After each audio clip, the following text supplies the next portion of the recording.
qalbni kengaytiradigan, yurakni yozadigan, g'am tashvishlarni bulutini ketkazadigan amallardan bittasi bu sayohat. Sayohat degani albatta katta pulni sarflab boshqa chet o'lkalarga borishni tushunmaslik kerak. Tog'larga chiqib ketish, o'rmonlarga rihla qilish, sahrolarni kezish, qirlarga sayr qilish, tabiatni qo'yniga chiqish, tog' toshlarga nazarga solish, daryolarga bir tikilib o'tirishlik. Biz sayr sayohat deganda avvalambor shu nazarda tutyapmiz. Uyda dimlanib o'tira olmaslik. Birodar, iching torayib, asablaring taranglashib, yuraging siqilib, dod degan kelib ketadi ba'zida. Chidamay ketasan. Shart ishlaringni yig'ishtirda, do'konni ochma bugun. Mashinangga o'tir, chiqib ket shahardan.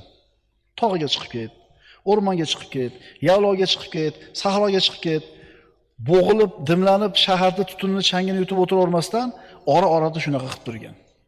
O'zingga bir kun dam olish ber. Hozir ayni shunaqa qiladigan payt. Adillarda hozir rosa bir ko'karib biz adillar, tog'lar chiroyli bo'lgan payt. Ochiq turgan mana shu koinotning kitobiga nazar solish kerak, birodarlar. Shunda Alloh taoloning qudratini, azamatini guvohi bo'lamiz. Ko'klamzorlar, go'zal bog'roqlar, bir-biriga tutashib ketgan o'rmonlar, tog'dagi archazorlar, bularda bari sen bilan menga birodar Alloh taoloning qudratini, azamatini ko'rsatib beradi. Buni ko'rishing uchun uydan chiqish kerak. Birodar, uyingdan chiq. Shahardan tashqariga chiq. Atrofingdagi narsalarga qara, tomosha qil, fikr qil. Toqqa ko'tarilda.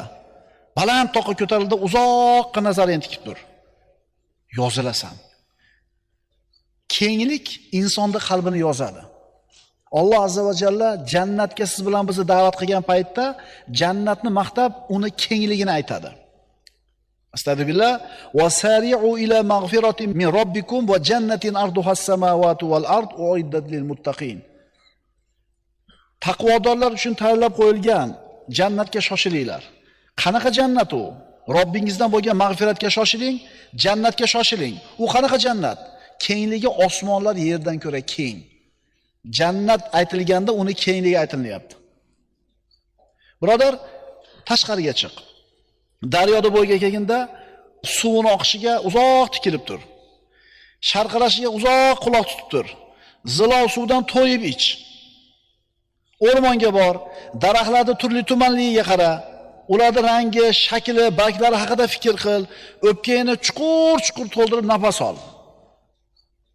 Shunda ruhing qushday yengil bo'lib qolganini ko'rasan. O'zingni erkin his qilasan. Saodat osmonida suzasan. Uyingdan shartda chiq. Uyingda shartda chiq. Ramazon tajalla va bitasama. Tuba lil abdi idha tanama. Ramazon tajalla wa bitasama.